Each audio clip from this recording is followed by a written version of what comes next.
The 5-year mortality rate for diabetics that have had some sort of foot ulceration spans anywhere from like 25 to 75%. Wow. Someone such as one of us, you wear a pair of shoes that don't fit right or that are rubbing in your heel, you know that either A, I have to get a different size or I have to just take more time breaking these shoes in. The problem with diabetics is that they don't have that sensation in their feet, and simple rubbing or increased pressure can ultimately result in a sore, an ulcer, and if those ulcers aren't treated correctly, an amputation. You can just imagine the amount of diabetics out there that have lost their foot just because of sheer lack of education or not knowing that wearing this one pair of shoes over the other could have been the game changer. Welcome to the Comfort Walk and Talk, where every step towards comfort is a step towards a healthier you. We're your hosts, Jeff, Alana, And Ben. together let's transform our lives from the ground up.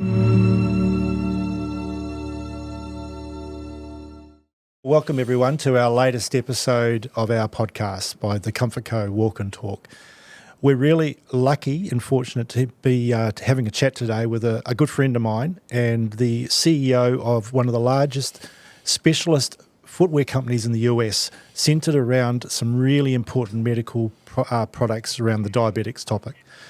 But, you know, I really wanted to just start by saying that I've known Bobby for at least 15 years now. And, you know, as we've started to explore the whole idea of specialist shoes for diabetics, and, you know, we've had a lot of fun and I've really learned a lot from this company. We're really fortunate to hear really what are some of the things that is happening in the US around diabetic shoes and some of the special ideas that are coming. But before we do that, I'd like to introduce Bobby formally. He lives in Wisconsin in the US. And as I say, I've known them for about 15 years. They are one of the largest diabetic footwear companies in the US. And Bobby, give us a bit of a brief on what you do and your background. Yeah, well, thanks for having me, guys. I really appreciate the opportunity to, share my story and share the story of Anodyne. So like you were saying, Jeff, I'm the CEO of Anodyne, one of the founders of the company.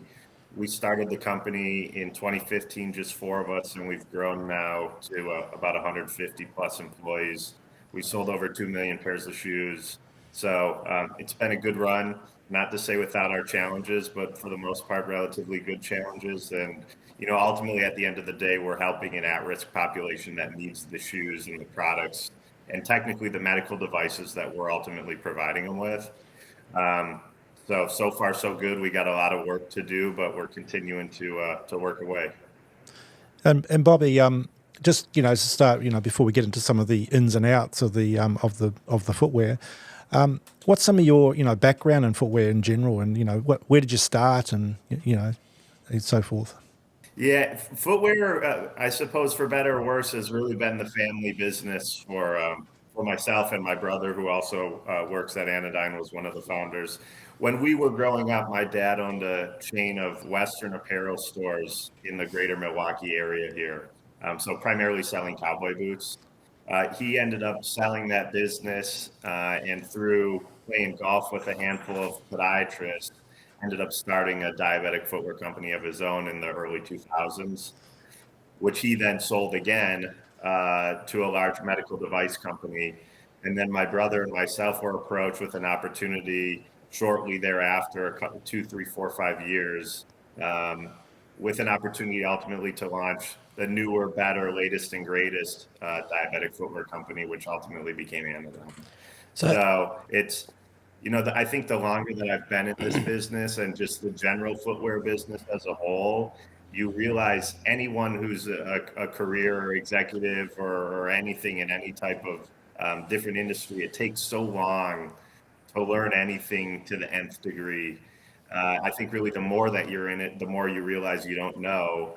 And at that point, throughout your life and your professional career, it's tough to focus and get a really deep understanding of anything more than a couple things. So I'm still learning today, I suppose, really all aspects of the business, general footwear and our specialty niche in the kind of medical, diabetic, orthopedic footwear space.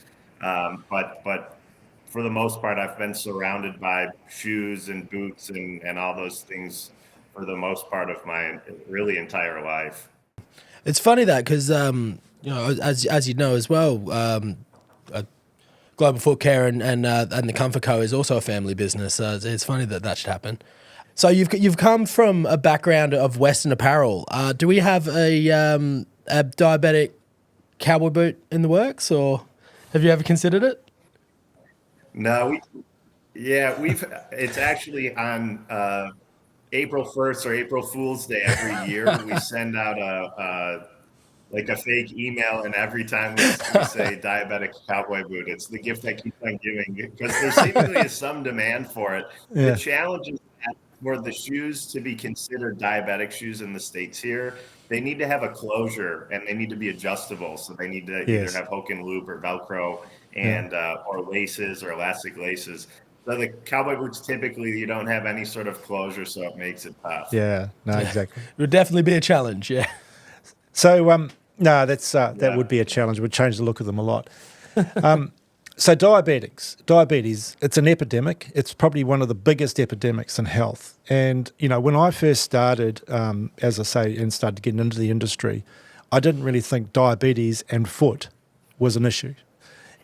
So, obviously we've got significant growth in the problem and, an aging population. But maybe tell us just a little bit of why is the foot such a big issue for a diabetic? Yeah, most of it starts based on blood sugar imbalances.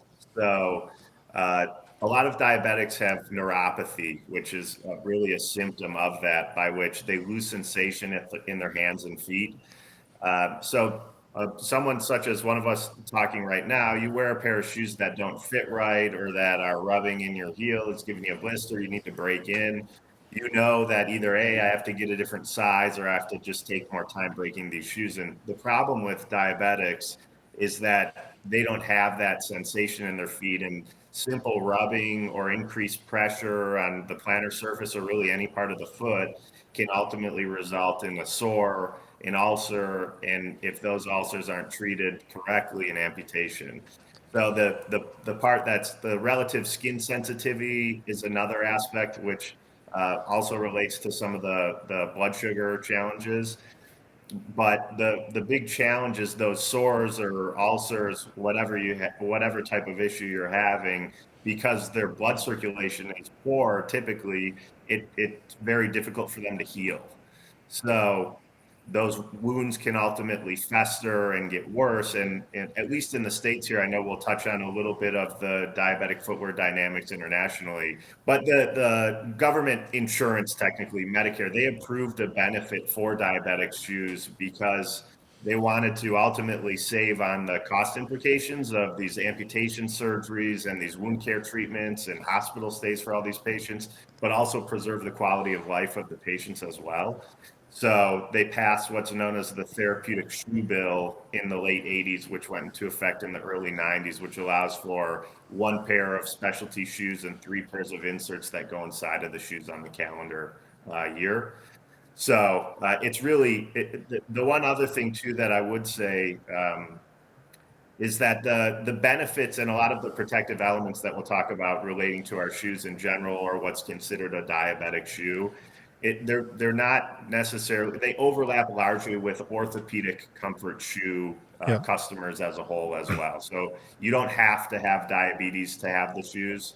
We're about as far on the comfort spectrum as you can go based on the features and functionality of the footwear. But they can definitely benefit anyone else who's just looking for a hyper comfortable shoe. And I think that's a good point you make, because we've certainly, from our experience with this industry, seen some of the features that are built into that platform, and there's like, so how can we build it into sort of more comfort shoes that are more sort of mainstream and give them the same benefits from a fit point of view without necessarily the some of the features that we'll talk about specific to the diabetic shoes. It's a very good point. I almost see it as a bit of an invention for the whole comfort industry, really. So with the obviously I see the number, and I saw a statistic the other day that said that the global diabetic shoe footwear market was something like growing to about $16 billion, which is like it's like 100% growth from where it is now, and that's in about 3 years' time.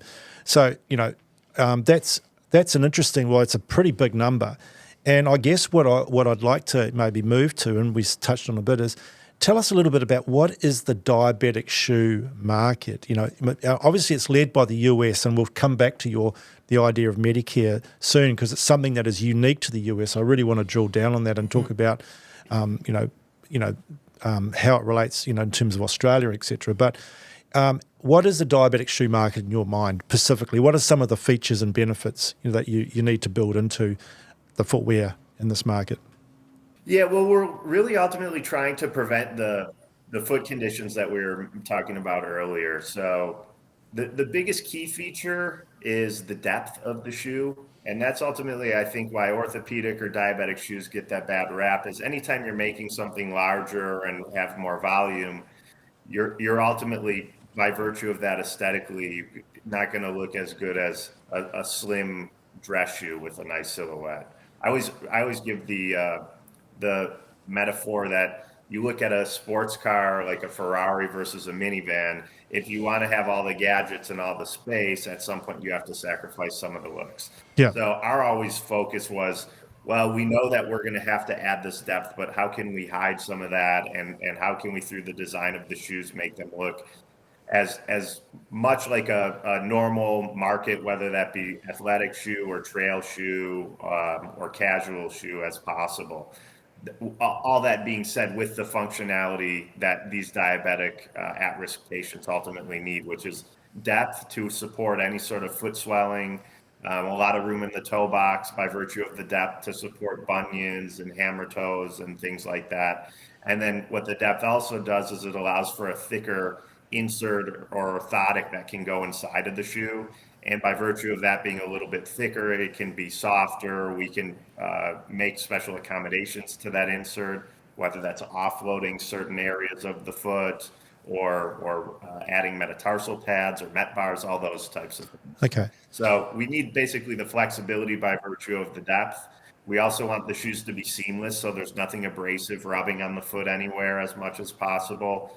And then all of our shoes, we want them to be as easy to don and doff as possible. So typically there's a lot of hook and loop closures. We have a lot of speed laces or elastic laces on a lot of the uppers that we use. Those are, at least I would say, the general criteria that you're looking at on what differentiates a normal shoe from a diabetic shoe. And so just for all of our viewers watching at home, this is actually a shelf of Anodyne shoes just behind us here. Bobby, I've got to give you a bit of a compliment, mate. With when I first got into the company, I was looking at your shoes compared to other diabetic shoes on the market, and I must say yours, you make it look good. You're as closer to a sports car as you could be there, as far away from the minivan, and. That's just a thing that, so anyone with diabetes, if you need to wear these shoes, if you don't wear, they're not going to do you much good if they're sitting in your shoe cupboard. So I would say, well done on that. They look great. Just on the depth thing, just to explain to our audience, when we talk about depth, we really are referring to basically having a bit more height in the toe box. That's what we're talking about, isn't it? So like how much height is it typically, Bobby, that we're talking about in terms of measurement? Yeah, it's about 5/16 of an inch. I suppose you guys are metric. So that's about 10 millimeters. It's about 1 centimeter. I guess the viewers at home can do the math there. Yeah. So that's really what we're talking about. So as Ben and Bobby were alluding to, this shoe here, for example, that's got that extra, centimeter of depth, but it's really hidden into the outsole, so you can't see it. It doesn't look like it's a great big upper on top of an outsole, which is one of the real pluses that you guys build into your shoes. So with you mentioned that it's about donning and getting on. So when you talk about that, what are you referring to? You're referring to like just easy ways to put the shoe on, are you, with Velcro and adjustability? Exactly, yeah. How easy is the shoe really to get on and to take off? So the Velcro is historically kind of the easiest way. But even for, that option, whether that's our number 84 or 85, that's what we refer to as a surgical opening, or someone can basically step into the shoe.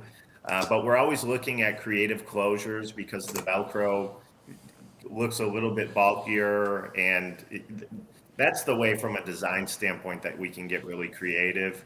is having the shoes open up and having the patients, making it really easier, patients or customers be able to put the shoes on and take them off. So even like you're seeing now more like heel step-in technology, that stuff that's definitely on the horizon, the very near horizon for us. But yeah, I suppose that it's really just how easy is it for someone to take on or to take off the shoes, but also to put them on and adjust them. And do you see a lot of times when the shoe has to be modified, or is your sole able to be modified? You know, when someone maybe has a different height on one side to another, maybe, or a difference in their leg height, or etc. Yeah, it's something that we do for our domestic customers here, is we can do any of that cobbler or shoe modification work. Our shoes are really easy. The outsole is solid, blown EVA, so it's easy to cut through. It's easy to add in that layer of whether that's an EVA lift or if you're putting a rocker on the shoe. We get probably 25 shoe modification orders a day, primarily being heel and sole lifts like you're talking about, Jeff, for folks with leg length discrepancies. But we also get buttresses to reinforce the shoe, whether on the medial or lateral side, whether someone supinates or pronates. So there's a lot of customization work that we can do. Some of that is also accommodated through the insert or the insole that's going inside of the shoe. It just depends on how the patient's ultimately being treated. Is that something that could happen here as well? Yeah, there is an industry here that does modify shoes. It's called the podorthic industry, and they grab the shoe and they will modify and slice off the outsole and add the things that Bobby was talking about. One of the things that we as a company pride ourselves on is everything we focus on is fit. And I know that in the industry, this is really precise. I mean, you do 3 widths, is that correct? 3 widths and very precise sizing. Yeah, every style, color of shoe we make in 36 to 39 sizes. Wow. So it's critical for this diabetic population, and really in a lot of ways any comfort customer, to have as special of a fit and as custom of a fit as is possible. So that's really one of the advantages that we bring with competing even in the larger orthopedic footwear market, is all of those different sizes ultimately allow us and allow customers to get a shoe that's going to fit them almost custom. And in terms of the measuring, how do they well, firstly, who's really supplying the product, and how do they measure the customer or the patient?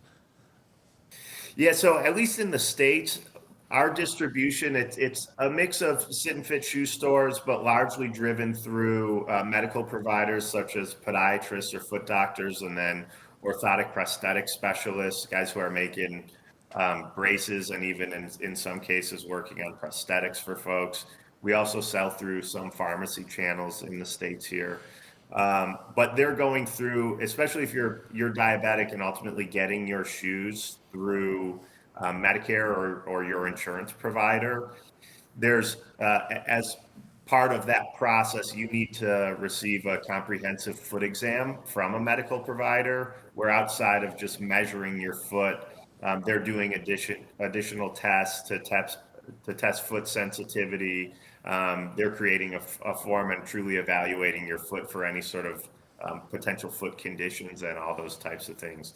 And all that paperwork then is ultimately built into the billing package that providers in the States here are submitting to the insurance carrier or to Medicare, the government insurance. Okay. Just coming back to the Medicare, because we've raised it a couple of times. So my understanding is that in the US, if you're a diabetic under Medicare, you can get access to 1 pair of shoes and 3 insoles per year funded by the government.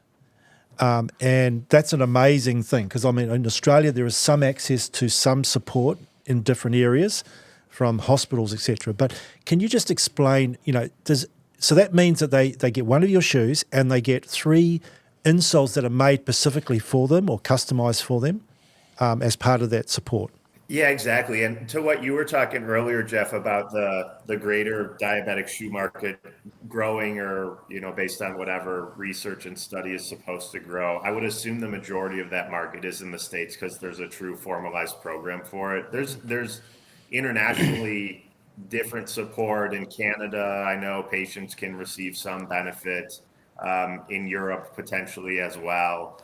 Um, but it's a very cut and dry process here in the States, as the government really sees the value in, like I was mentioning earlier, the cost savings on one hand and preserving the quality of life for the patients on the other hand. So, yeah, the patients, they receive one pair of shoes and three pairs of inserts. The inserts can either be like a heat moldable EVA insert that they step on and it's molded to their foot by the practitioner. Otherwise, they'll have a fully custom orthotic they'll either send us a scan using their provider using their iPhone or iPad, or they'll step into what we call impression foam. It's almost like a floral foam that a patient will step into. They'll mail us the scan. We'll take a 3D image of it, and then we'll scan that into our CAD CAM system and then design those inserts from scratch. Sounds like it's been a really good program. Do you know if it's been successful? Well, it's been in place now for almost 25 years or so. So I think that there's been some challenges in access and education, which is something that we're always looking to continue to get better at. Is making sure that patients are aware of the benefit, I suppose, just like any other benefit. But there's definitely a good bulk of individuals who are receiving the shoes, and there's an enormous at-risk population that probably isn't. So as we continue to grow, and I think even some of those growth numbers relating to the market, at least domestically here, a lot of those are predicated on continuing to see increases as far as the utilization rates of the benefit for the at-risk individuals in the space. It's definitely something that you wouldn't know is such a big problem until it happens. You can just imagine the amount of diabetics out there that have lost their foot just because of sheer lack of education, or not knowing that they wearing this one pair of shoes over the other could have been the game changer. So it's that is. I mean, to your point about does it work? From what I've heard, and Bobby, you'd know better than I, they measure the cost of an amputation or losing a foot, the healthcare associated with that, like, is in the hundreds of thousands of dollars, and obviously, and also the fact is if you can't walk, then you're not going to exercise, so your lifespan's a lot lower. So that's the value of, if you can protect a foot and stop that happening, you're going to stop a lot of issues money wise, which makes a lot of sense. And I don't know why, US, you sort of hear US private healthcare is really expensive, and yet they have this amazing system here. And I think it's definitely something that a lot of countries should maybe learn a lot more from it. My perspective, anyway. Yeah, viewers at home, write to your MP. Yeah, that's the beauty of it is that there's the cost savings that justify it, but on the flip side, the cost of life advantages, like exactly to your point. We were interviewing someone just for a warehouse position at the company last week, and it's, even to a lot of people in the States here, although it's a big benefit, there's still, unless you're diabetic or somebody who had an issue, you're typically not aware of the benefit and that they'll pay for the shoes. But I was telling him, it's like nobody thinks about their feet until they have an issue with it. It's the same, like nobody thinks about their teeth until you have a cavity, and then it disrupts, every hour of every day of your life. I think the feet are a big thing. And a lot of times now too, whether I'm out and people are asking me what I do, you tell them and they say, oh yeah, I know my uncle had some issue. He was diabetic and he had one of his toes amputated. It's a serious issue. And if you look at some of the studies, and ultimately, again, getting back to why the government in the US here does it, the 5-year mortality rate for diabetics that have had some sort of foot ulceration spans anywhere, depending on the study, from like 25 to 75%. Wow. And That's amazing. once you've had some sort of foot amputation, the 5-year mortality is closer to like 75% at that point. That's horrible. So it's a real issue. So I notice, and that's one of the really nice things about your range, is that there's a lot of active shoes in it. It's a lot of it's shoes that do two purposes. Obviously, the safe environment for the at-risk foot, but it's promoting activity and movement. Would that be correct? I mean, I think you've got a really high percentage of your range is active walking shoes, hiking shoes, etc. Yeah, well, functionally, really, all of them are. They're meant to be walking shoes. Yeah. None of like our hiking shoes. They're not going to compete with like a Caterpillar boot or something that's like highly functional. When all said and done, we want to cover for the folks who need to wear our shoes. Typically, a lot of them really aren't too active, and we want to get them active. Yeah. But we want to cover the different aesthetic categories that we can, whether that's the sport, the casual, or the trail primarily. And functionally, though, when you look at the actual makeup and the materials in the shoes, they're all really good, sound, lightweight walking shoes. And that's something you guys pride yourself on, isn't it, as a weight of the product? Because there's a lot of sort of orthopedic shoes that the patient customer picks them up and they're quite heavy. And to Ben's point earlier, maybe they get picked up and they get put in a wardrobe because I'm not going to put that heavy shoe on. Would you say yours are one of the lightest, in the market? And how does that affect durability? Yeah, I would say so. That's one of the key differentiators, at least when we first approached the market. And I think some of our competition has caught up and opened new outsoles and things like that to try and follow on to that. But everybody anywhere, whether you're diabetic or you're younger or whoever, I think at this point, having lightweight shoes is really part of a comfort story for all brands. So it was always important to us from the start. That and making sure we're finding the right durometer for that outsole is such a key part of the overall comfort of the shoes, of not having something that's too soft and not having something that's too hard. We like to think we found that sweet spot a little bit in our current outsoles. Great. You mentioned insoles a little bit. We talk about with the the support from the government, the Medicare Act of 3 insoles.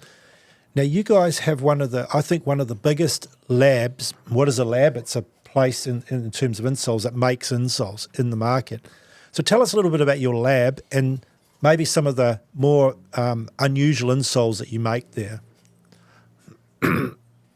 Yeah, so our lab here in the custom orthotic world, the main two categories for inserts are the accommodative inserts that we make. So you're trying to accommodate some sort of foot issue.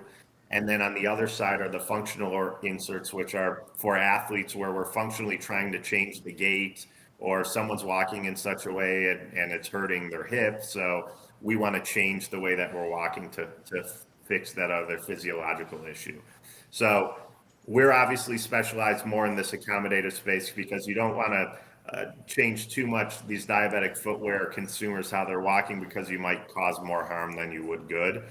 So as far as accommodative insert labs, we're, as far as I'm aware, the largest lab in the world. We're making about 2,500 pairs of inserts per day. And they all start from a raw block of EVA foam. So we're incorporating all sorts of accommodations based on the orders or the prescriptions we're receiving from the medical providers. The most common ones are metatarsal pads and met bars. Offloads really of the distal end of the insert, or most commonly in the metatarsal heads or in the heel. We're changing and varying arch heights and adding flanges on the lateral or medial and lateral sides of the insert. So it's really, we can do anything that's ultimately requested by customers, because like I said, we just take a raw sheet of material and then we're carving it. We're designing it first in a CAD/CAM program, and then we're carving it out of or from a CNC machine is doing all the milling. And then there's a handful of probably another 10 individuals who are touching that insert before it goes out the door. Yeah, wow. Ben, I'm sorry, Bobby. For the audience, accommodative. The accommodative word, again, from my understanding, and correct me if I'm wrong, but that's all about making sure that the insole just fits snugly the foot and avoids any sort of potential ulceration or a rubbing or etc. how you describe it. It's a safe environment for the foot as much as possible. Exactly. Yeah. So we're trying to support the foot. So through like total contact with the arch. And then for these diabetics and I suppose for the accommodative category as a whole, you're trying to reduce pressure in any area of the foot that has uh, a disproportionate amount of pressure when they're walking or through their gait. So typically where you see that is right behind your big toe, the first metatarsal head, even under your big toe, and then even on the other side of your foot, on the lateral, like bunion area behind your small pinky toe. It's a lot of accommodations. Then we're trying to even out some of those pressure dynamics because the increases in pressure are ultimately what start to cause the callousing and potential ulcers and wounds on the bottom of the foot. Okay. And you also do you make insoles like if someone has lost their toe for some reason, do you make insoles that fit nicely that environment, etc., from your lab? Yeah, absolutely. What we call those are partial feet or toe fillers here in the States, where we'll take again that 3D image of the patient's foot, whether that's if they're a full TMA or they don't have any of their toes, anything transmetatarsal amputation, we'll create basically like a socket for the club foot. And then they can walk normally in the same size shoe, assuming they don't have any other amputations in their left shoe. But it's really staggering once you see someone has some sort of foot amputation. The placement of those toes, if you cut out one of them, they start shifting and then they start rubbing. And again, that's why you have such a challenge once you get into the bad or the wrong cycle of having issues with the feet. So we'll create like a filler piece that is in their shoe, and then it holds the foot in proper position thereafter. But those are it's a lot of handwork and a lot of time to do those, but those are the most critical as far as the custom devices that we make. So I was just wondering, if at what stage should someone consider getting a specialized pair of shoes? Is it when you get your diabetes diagnosis? Is it a bit later down the track, or even pre-diabetic? I think it depends is the short answer. I mean, sitting in my shoes, no pun intended, it's now for everybody. But when, like, I suppose to be a little bit more realistic here, I think anybody who's having any sort of foot issues, whether that's plantar fasciitis or heel pain or kind of all these general ones that a huge gamut of orthopedic foot products are ultimately advertising to. Our shoes are a great fit for all of them because, again, on one end, if you have Christian Louboutin high heels as far as fashion goes, on the other end, you have the minivan that we're talking about of the Anodyne shoes. We can accommodate any sort of foot-related issue with our shoe and with an insole that we put inside of the shoe. So if you have just general pain while you're walking and you're inactive or you're active, we can span all the gamut. It's just a matter of which potential issue are you looking to accommodate. So not just for diabetics. No. Yeah. It's, so any sort of new ideas that you're seeing come into the industry? You mentioned slip-on heels before and stuff like that. Is there?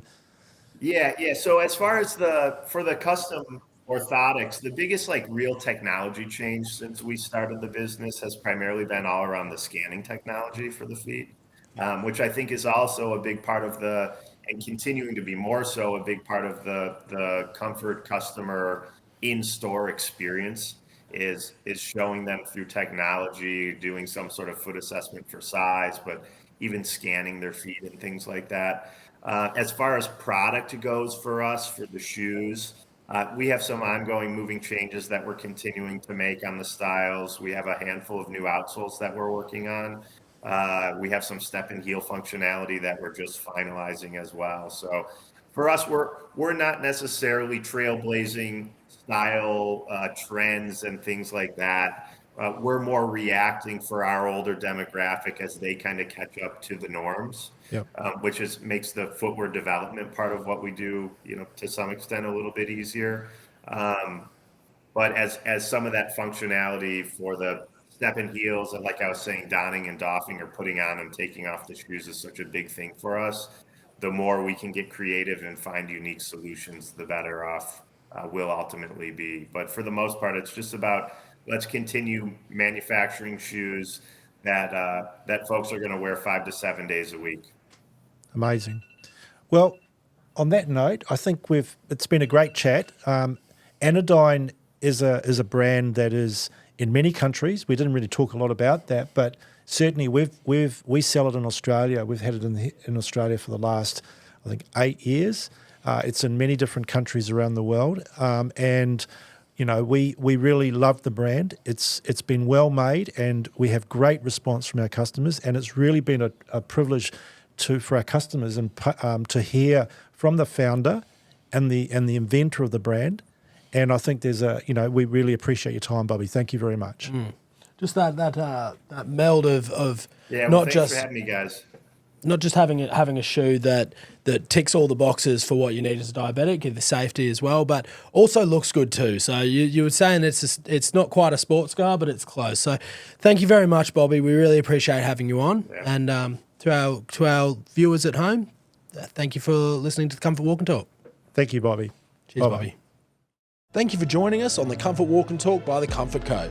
If you like this episode and you got something out of it, we would love your support with a 5-star review on Apple Podcasts and Spotify. Don't forget to subscribe on your favourite channels and never miss a step on your journey to comfort. Please follow us for more insights and updates on the Comfort Co social media channels. Until the next episode, see you later.